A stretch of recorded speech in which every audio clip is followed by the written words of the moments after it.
Before I hand it over to Casey, I want to tell you a little bit more about our featured guest, John Matthews. John earned a bachelor's degree from UNT in 1983 and an MBA in 1987.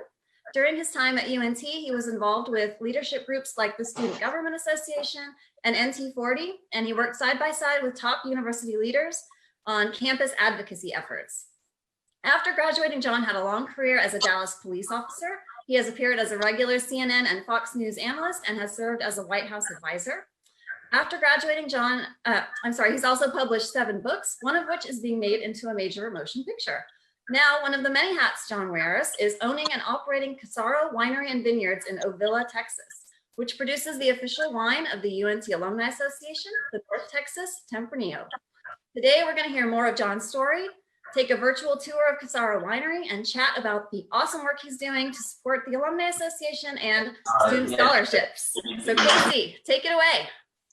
Hey guys, my name is Casey Komeninsky, as Claudia said, and I am also a director of regional programming. So if you've ever attended one of our happy hours, keep those kids working, John. Keep them working. I like that. If you've ever attended one of the happy hour events or Alumni Association events in the DFW Metroplex, that's kind of what I've been doing. So we've just transitioned to this virtual world and we're going to give it a shot. I am typically way more comfortable behind the camera more so than in front of the camera. So bear with me and hopefully we don't have any like real hiccups. So don't drink too heavily, John. Okay. I need you to pace yourself. We got an hour here. All right.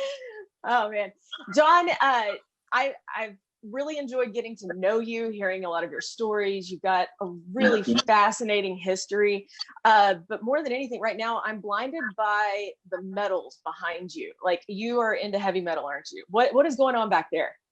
Yeah, we have been so fortunate, Casey. And Casey and Claudia, thank y'all for having me in the first happy hour. And as you can see, I do have my UNT Tempranillo here. It is 4 o'clock here in Texas, but 5 o'clock somewhere. In the winery, it's always 5 o'clock, especially when we have our North Texas Tempranillo. But over the first year of the winery, it's been great. The recognition that we've received from some of our old world style wines. We have an Avanti Rosé that's won like 7 international medals. It was chosen as one of the 12 best wines in Texas. Blue ribbon winner at the state fair, and at the Houston Rodeo was just selected best in class. And we're really proud about that one. But of the medals you see behind me, in the first year alone, we were able to garner 16 international medals and 30 overall awards. And we're just so pleased about the recognition that we received for getting those. My son's over here. We're running the winery right now. It's open, and we've been open for pickup. And folks have been coming by during this quarantine and during this lockdown and supporting the winery, supporting us. And we've had tons of UNT alum come by the winery and buy wine. So it's been really good. But the recognition that we've received from some of our peers and some of the international competitions around the world, and when I say international, most of the competitions that we enter have over 3,000 wineries in about 20 to 25 countries from around the world. And so when you can be recognized in that kind of venue, it really shows that hopefully we're doing something right, that the judges like our wine, but most important, that everyone that comes to Cassaro Winery enjoys the wine. I will tell you, I've been to Cassaro Winery, and I've enjoyed the wine. I still enjoy the wine. In fact, I have my bottle here as well, in a fresh glass. So, you know, the winery is a really unique place. You're located about 20 minutes south of downtown Dallas. And I was surprised at how unique the space is. And it gave me an opportunity to escape the hustle and bustle of the city life. And I took my family out there. My kids played football in the yard. Husband and I were able to relax. It was a great time. And you've always got something going on out there, some live music or something along those lines. We made s'mores last fall in the fire pit, and it was a great time. Yeah, get out of the way, man. We're trying to talk here. Could you please? Goodness. Does your parents teach you any manners? My gosh, no, I'm just kidding.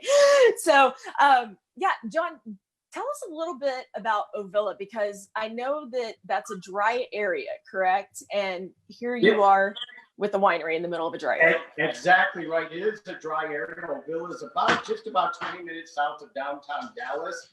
We found a great spot. We're on about 3 acres of land in the historic district in downtown Ovilla, and it's right in between 2 creeks. The creek's kind of famous, and Ovilla is famous for.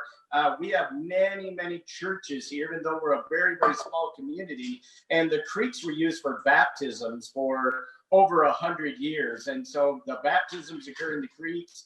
The churches are very popular. This is a quiet community, a really neat bedroom community. We've got these beautiful trees, forest creeks, and really you can't believe that you're just 20 minutes south of downtown. We've got great space, as you said, for families, for pets. We've got pergolas and gazebos. We'll show you a little bit of that later. But we've got the great historic Ovilla, where they filmed a lot of TV shows, a lot of movies down here. And the creek is also popular, especially in local lore, as one of the places that Bonnie and Clyde had one of their hideouts or their campouts, and the townspeople used to walk to the general store, get them supplies, and bring it back to the hideout. But we've got great woods, great limestone creeks, and it's a wonderful place to relax. And when the people from Frisco, Plano, McKinney, North Dallas come down here, that's the one comment we hear over and over again is, my gosh, we can't believe how close you are, and yet how far away we feel. So it's a great place for a day trip. Totally agree. So that may be my new hideout too. Don't tell my family. Hey, can you tell us a little bit about the North Texas Tempranillo? Because I know that you're doing something unique and special with that. And this is a first for us at the Alumni Association to have something like this. And so what was the idea behind this? And what made you think, you know what, I want to do this? Well, you're always looking at ways to get back to UNT, get back to the university. And, as I've told folks many times, I mean, the university was a great experience for me in NT40, in student association. I was a cabinet member for several years in student government, and then working with Dr. Hurley, Walt Parker, and a lot of the administrators that were there when I went to school to really work towards getting the university more money to expand its role across the state of Texas. And so I have great memories from North Texas. And I was somebody first generation in my family. My family, is from Italy. My grandfather is from Sicily. My grandmother is from Naples. I was the first generation to get to go to college, and I needed scholarships in order to do it. And this is a great way to give back. So the UNT Tempranillo, the proceeds from each and every bottle of that go to the Alumni Association and go to our effort with student scholarships. And so it's a way that we at Cassaro Winery can give back. Last year, we hosted a big event for the executive board at the Alumni Association, and we let them taste several of the different wines that we have here at Cassaro. We've got about 13 different wines, red, white, sweet, and dry. And I think everybody was uniformly kind of committed when they tried the Tempranillo and said, yes, it's great. North Texas Tempranillo, a great alliteration, a really solid wine, great red wine. Good structure, good tannins. It's got the fruit on the front of it, though, and a great smooth finish to it. And so everybody kind of said, yeah, we think we want to go with the Tempranillo. Let's name it North Texas Tempranillo. We designed the label specifically for the UNT Alumni Association, got that approved, and began selling it just in November at our kickoff party here at Cassaro Winery. And it's been absolutely fantastic. We've already given several $1,000s to the university in scholarships. If David Wolf is watching, David, I have another check for you. Whenever you want to come down here, or I'll come up there to Denton to visit. But we do have another check for you. And the reason that we've got the funds to give is that UNT alumni have been coming down here, Casey, by the droves from North Texas, from all around North Texas. They're hearing about the wine. They're seeing it on the UNT alumni post. And they've been coming down here and buying it for dads, for moms, sons, and daughters. They've been buying it as souvenirs and buying it to drink. And so we've had a great turnout of our alumni coming down here and visiting with us. We even had one former homecoming queen that came down, brought her tiara, and pose for pictures here at the winery holding the UNT Tempranillo. So, you know, we really think it's great, the response we've got so far. We do ship anywhere in the state of Texas, and we have had alumni from Laredo and El Paso and Austin and Houston right in and order the UNT Tempranillo, and we've been able to ship it out to them the very next day. And they can order it at CassaroWines.com. That's the website for Cassaro Wines, both the UNT Tempranillo and any of our other wines. That's fantastic. So, John, I've got a few questions rolling in here. And all right. I'll have a drink while you ask me the question. Hey, that's actually perfect, because the first question, which is something that I asked the first time I came there, is does the shape of the glass affect the way the wine tastes? So I'm in my stemless wine glass because I'm a klutz and I have small kids around, and this is probably a white wine glass. You've probably got proper glassware there. Can you tell us just a little bit about that and what you would recommend to drink this wine? No, certainly the glass does affect the taste of the wine. The shape of the glass, you get a better sniff, the aroma coming off of the glass and everything. We're going to do a little wine tasting later on, and I'll tell you a little bit more about it, how you look for the color, which in a good wine glass, you can see the color. You can see the legs of the wine. The alcohol content is the wine is moving down the glass. The aroma from the way the glass is shaped, and certainly the way that the wine falls on your tongue and on your palate is all affected by the shape of the glass. We've got really nice stemware here at Cassaro that we serve all our wine in. But let me tell you, folks like to come and sit outside. They like to sit at the pergola and the gazebo, and they will drink wine out of a Texas wine glass, or a plastic cup, we call it. So however you like your wine, we just want you to enjoy it.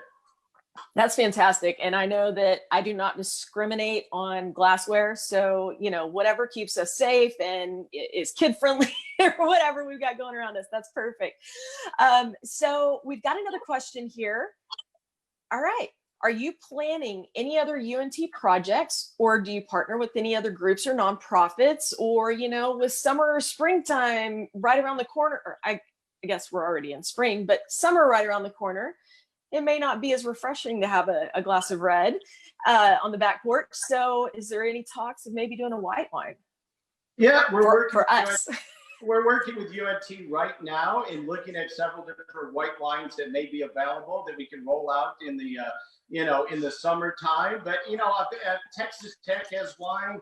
A&M has a whole several different wines. Certainly, we'd like to be able to have a white wine, a rosé, and a red wine branded for UNT, where the proceeds from each of them go to the Alumni Association. So we're open to expanding our wine line, and certainly having groups down here, whether it's Alumni Association groups, leadership groups, or corporations. We have a lot of corporations that come down. They utilize the 20-something picnic tables that we have, the gazebos, the pergolas, and we actually have a really cool team building event for the corporate people out there, where they can actually come in, host their corporate meeting here in the winery, and then bottle wine as a team building. We do everything at Cassaro by hand.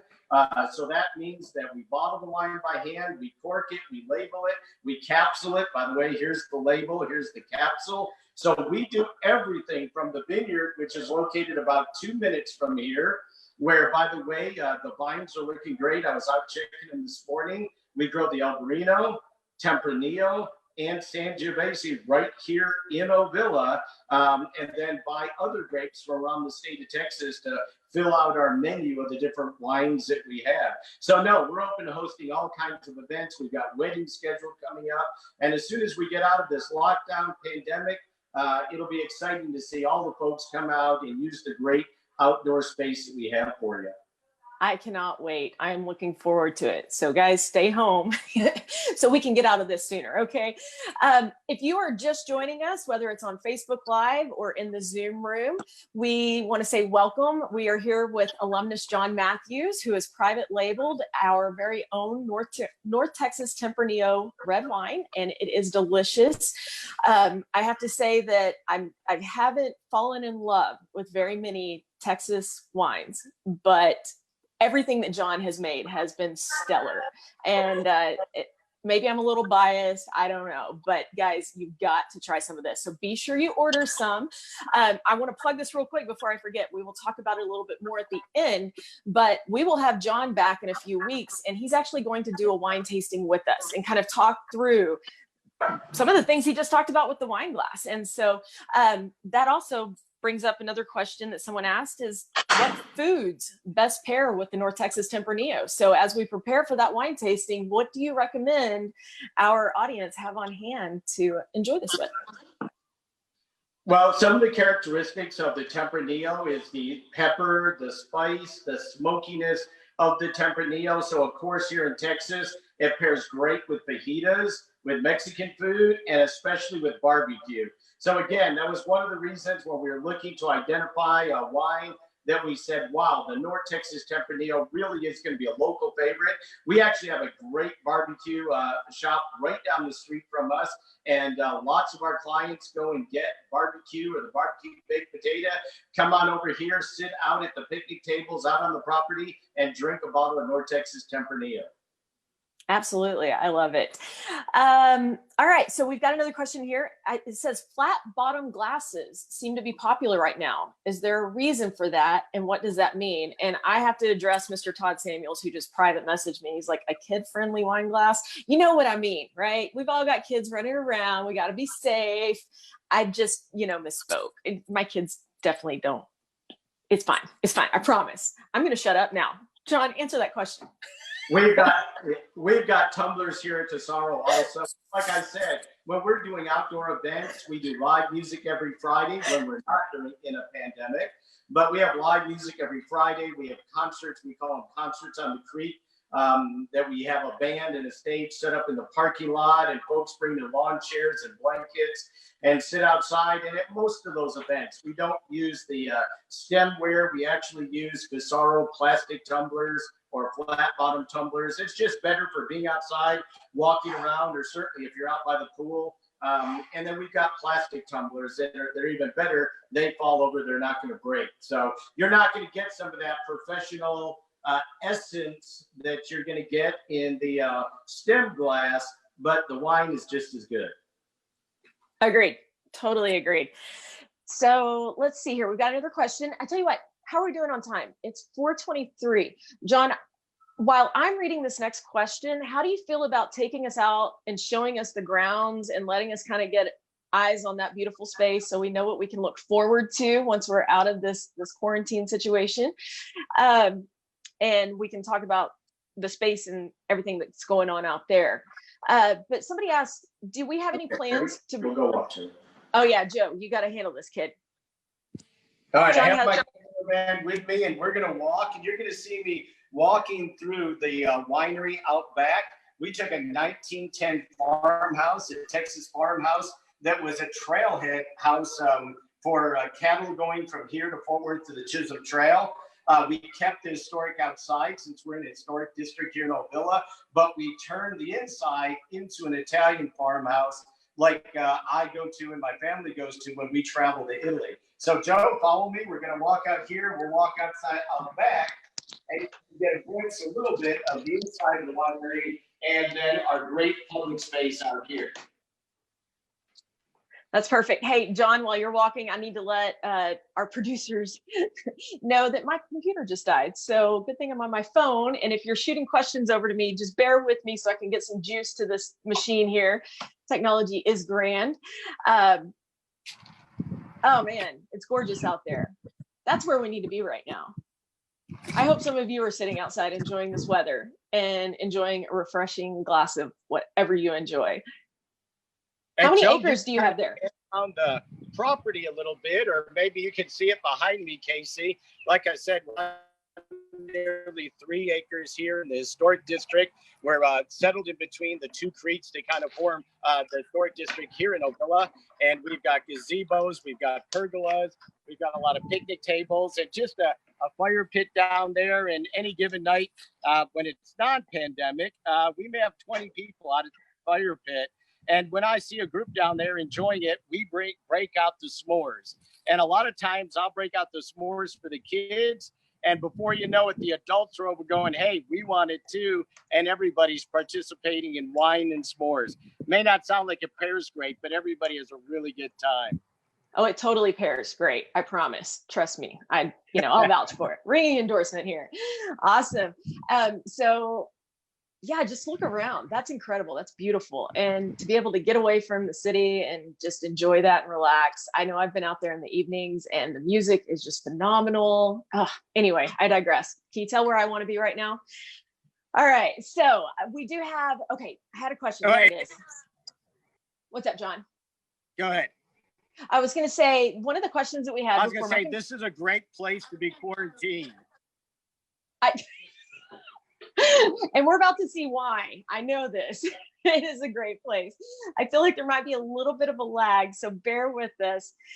John, do you have any plans to bring the wine up to a UNT football tailgating event or to the pavilion or selling it at the games? Right now, we do work with a distributor in Denton, and we have sold it at Apogee Stadium up on the club level before. We haven't had discussions about selling it in the stadium, but certainly we're open to that. We'd like to get the UNT Tempranillo out in many places as we possibly can.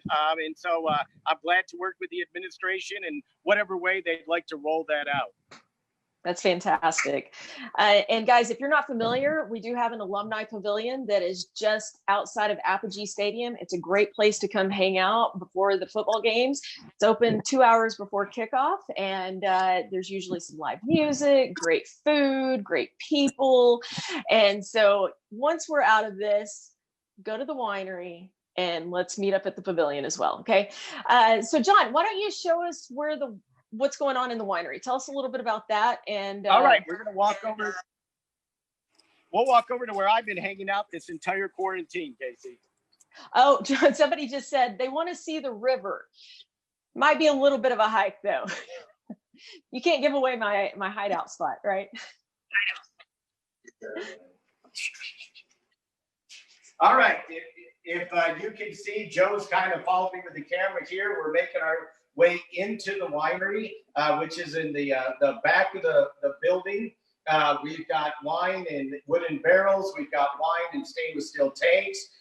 Right now, we've got several thousand gallons of wine in the winery that is being made. We've got some white wine that we're going to be introducing as soon as this pandemic is over. That is a brand new one. We have a brand new Pinot Grigio, and I'm really excited about that. Great color, great flavor.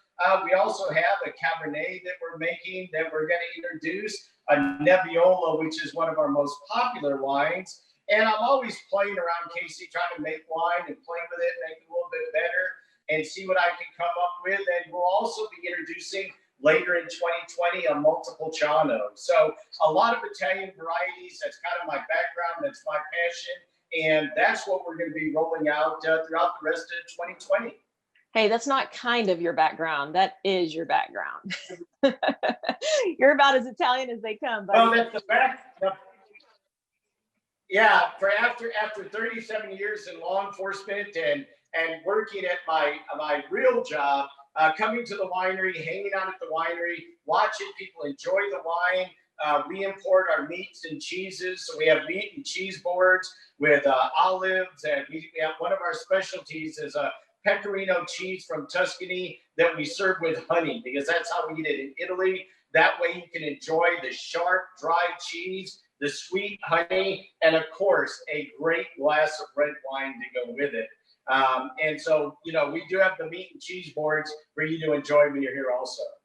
Hey, and because again, my family and I, we've also enjoyed the meat and cheese boards when we've been out there. I thought it was really fascinating to pair the honey with the cheese. That was kind of unusual, but once we had it, like, we're going to do that forever now. So that was a really neat thing to learn for us. Also, one of the things that I remember you telling me is that you've really adopted the traditional Italian methods for aging, whereas some other winemakers may kind of speed up the process to get them to the shelves sooner. So what's the longest you've kept a bottle or kept a varietal, in the aging process? And talk to me a little bit about that. Well, we established the vineyard in 2015 and started harvesting as soon as the grapes were able. These barrels had some of our oldest wine in it. It was 36-month Nebbiolo.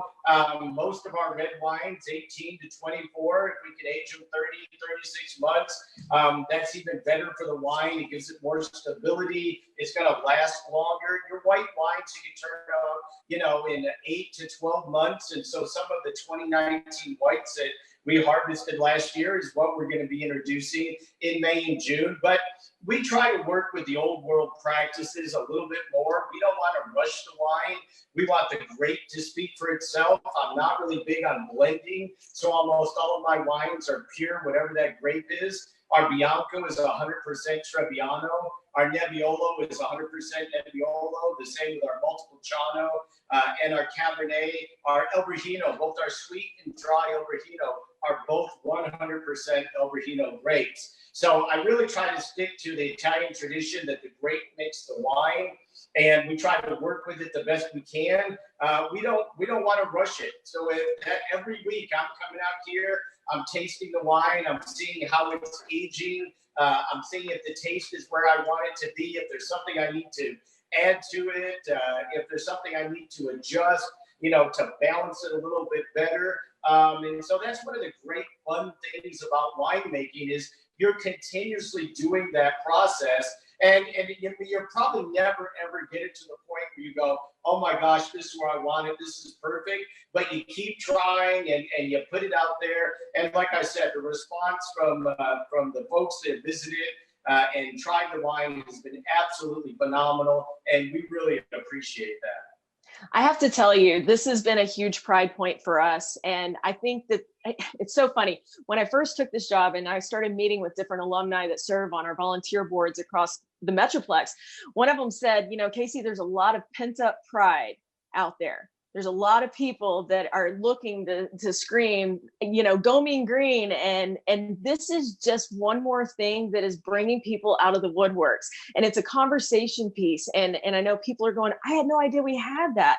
Well, we do. And look, people are so proud of this. I know I'm proud of this.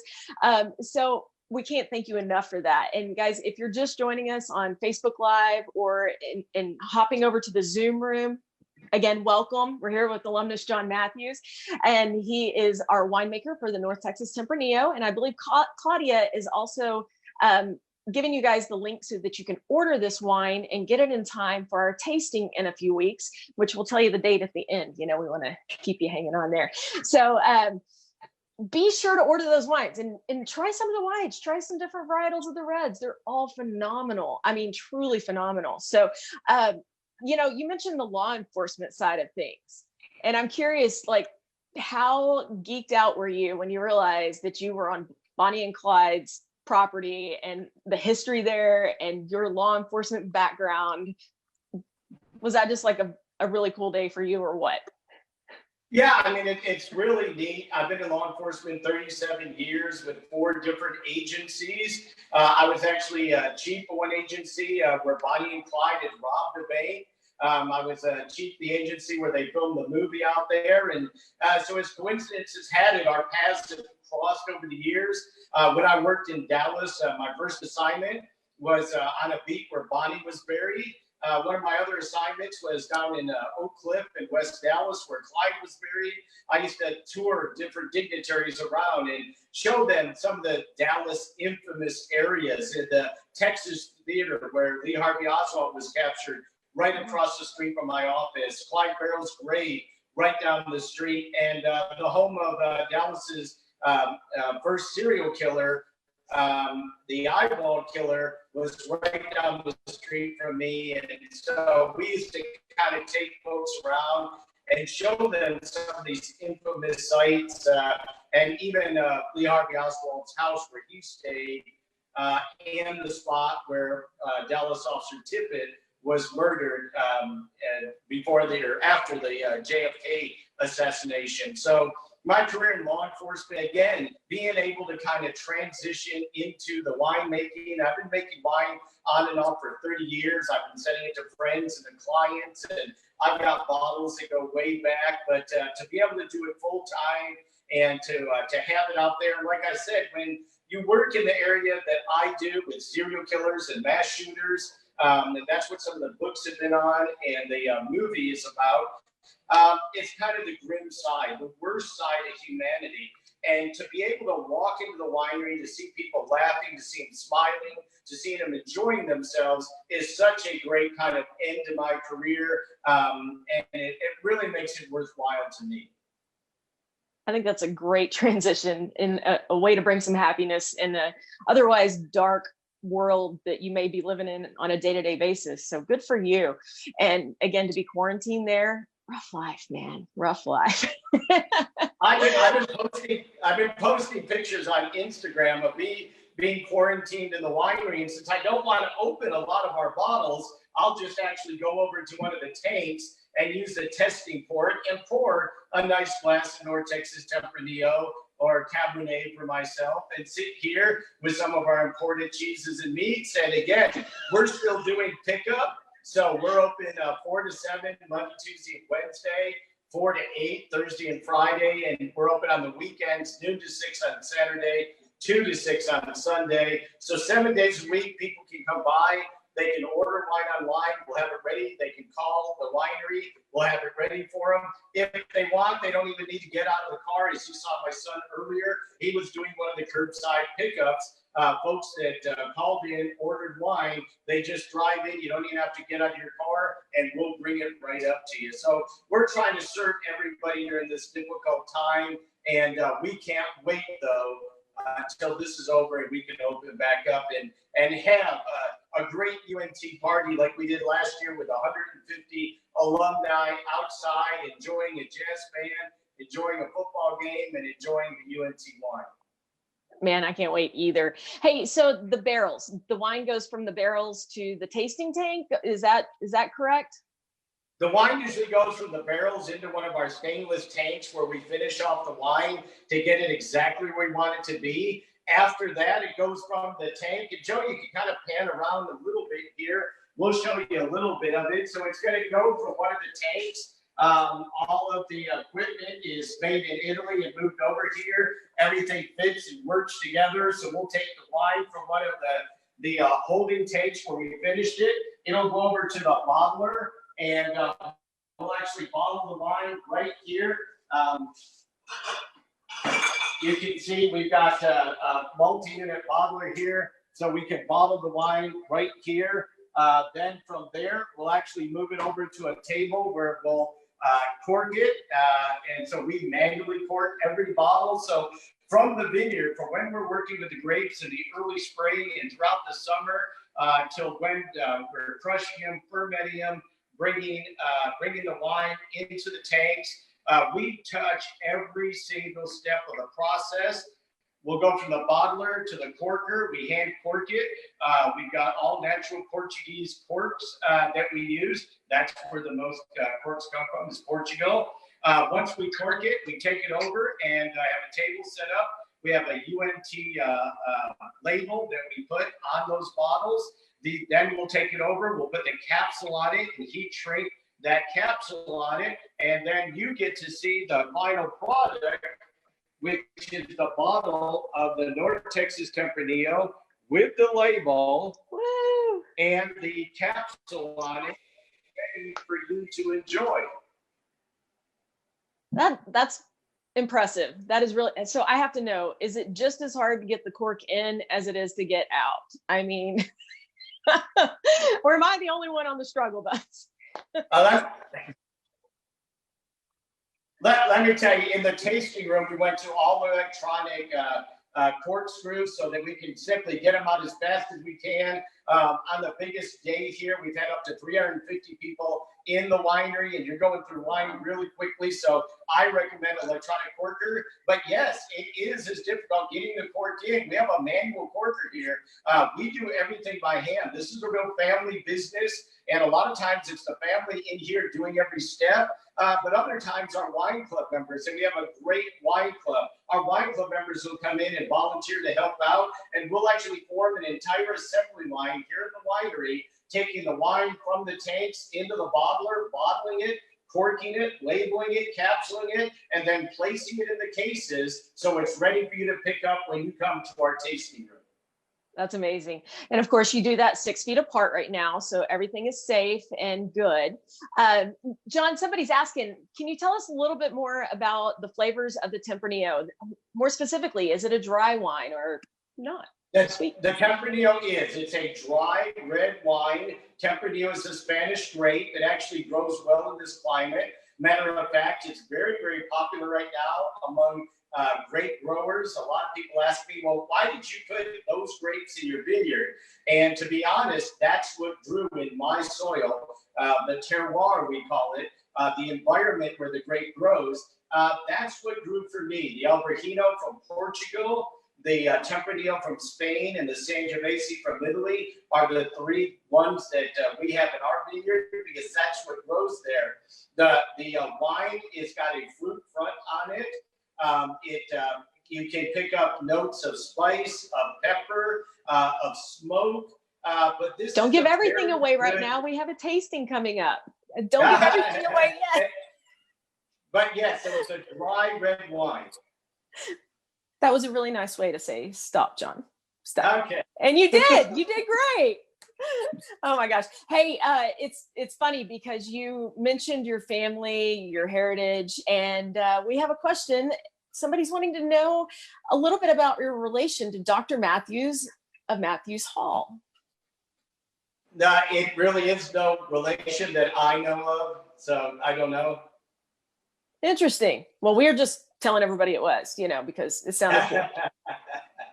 No, I'm kidding. But that would make sense, especially if you're a first generation college kid like myself and so many others out there that, that would make sense. It'd be kind of weird for you to say that and then find out you're related to him and he was there. So you know what I'm saying, right?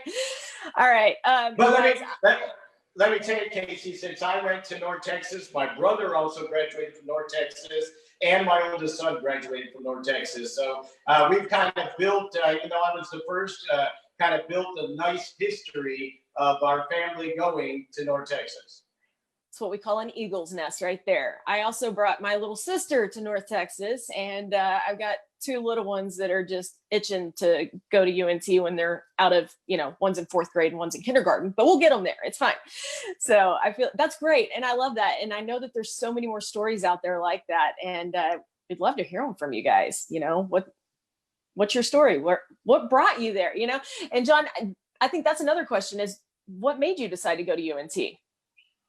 Well, I was actually living in Denton. I graduated from Denton High School, and North Texas was kind of a natural. It was right there in my backyard. It was very convenient for me. Like I said, I got several local scholarships, and it enabled me to be able to afford to go to North Texas. And once I was there, I not only enjoyed the experience, really enjoyed the College of Business, and again, went back, got my master's in business, and even did a little bit of PhD work in organizational policy and theory.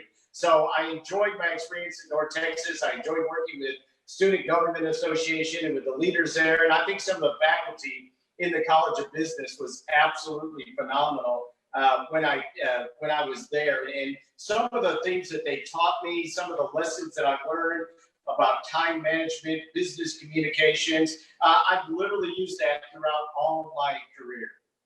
That's fantastic. And I will tell you, the quality of the faculty and the staff is still just top notch. So nothing has changed except for, we have a few new buildings on campus to brag about and a beautiful new stadium. It's, but it's all the same, it's quality education. So I love to hear that you had such a great experience and chose to stay in your own backyard. I mean, why not? That's fantastic. So thank you. Claudia, do we have any more questions out there? I know we're getting close to the 5 o'clock hour where people probably want to cut loose and go see their families or do whatever else. Yeah, I think you answered them all, John. We want to drink this, of course. Cheers. Man, I can't thank you enough. This has been fantastic. And let's see here. Claudia, am I forgetting anything? I mean, I feel like we've talked and covered so much. And like I said, we have a tasting coming up in a couple of weeks. It's May 14th. May 14th, yes. So order your wines now. John, I know we're going to taste the North Texas Tempranillo on May 14th, but did we decide if what other wines we want to do? What else should they order if they want to taste along with us at home? Yes, if you want to taste along with us at home, I was going to try the Pinot Grigio, which is our brand new white wine, and we'll be putting that on the website in the next day or two, so you're going to be able to order that. So we'll test. The Pinot Grigio is our white. Our Avante Rosé, again, our biggest award winner, most popular wine. It's a dry rosé. It's a dry Sangiovese, great summertime. Sit by the pool, sit outside.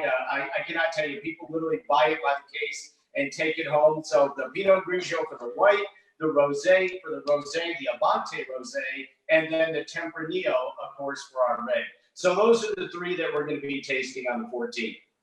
Perfect. And I will tell you, I wasn't like super well versed in my rosés, but the one that you have produced is simply phenomenal. So I highly encourage you guys to try that as well. And I can't wait to try the Pinot Grigio. I have no doubt it's going to be spectacular and refreshing, especially for these, coming weeks where it's probably going to get pretty hot pretty quick. So be sure you guys are placing those orders. Again, John said that he can have a curbside pickup or he can ship them to you. But hey, this may be a great opportunity to get out and take a little scenic drive and go find the winery and pick it up and, see it firsthand. So, John, thank you again. This has been phenomenal. Thank you for your support. You make us so proud, and I appreciate the way that this is uncovering people and we're finding new people and they're proud of what's happening.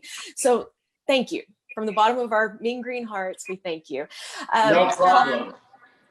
Amanda, Claudia, Casey, salud. Salud. Thank you, John.